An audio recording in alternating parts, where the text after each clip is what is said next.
Pinagpahalang araw sa lahat. Today's video guys, nandito po ako ngayon sa Tagulwan River.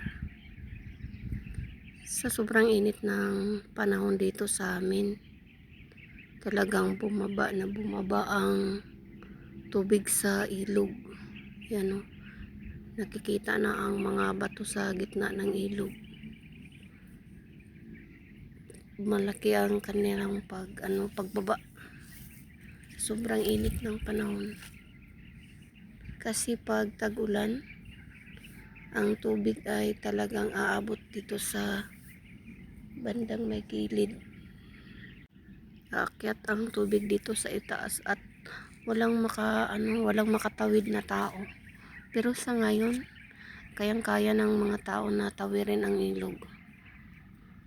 Malawak ito na ilog kasi ito ang pinakamalawak na ilog dito sa aming lugar. Ang sa may bandang gilid, yan ay kinukunan ng mga graba ng mga tao. Sa sobrang init ng panahon, bumaba. Nahirapan talagang ibang mga tao. Makikita natin na dahan-dahan na ang daloy ng tubig. Parang hindi na siya gumagalaw dahil sa sobrang na niya. Yung nasa ibaba na talaga. Kaya makikita mo yan ang mga bato.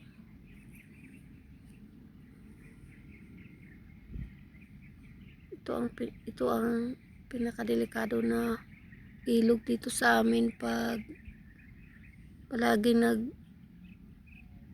umuulan kasi umaapaw.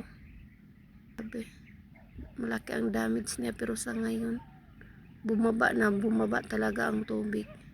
Kaya nang tawirin ng mga tao. Kaya malaking epekto sa mga may mga tao kasi na kumukuha ng mga graba dyan sa gilid at binibinta nila. Yan ang kanilang mga pangkabuhayan. Pero sa ngayon wala silang makukuha kasi bumaba ang tubig. Malalaki lang ang bato ang nandyan. Hindi tulad ng tag-ulan na maraming graba na makukuha nila.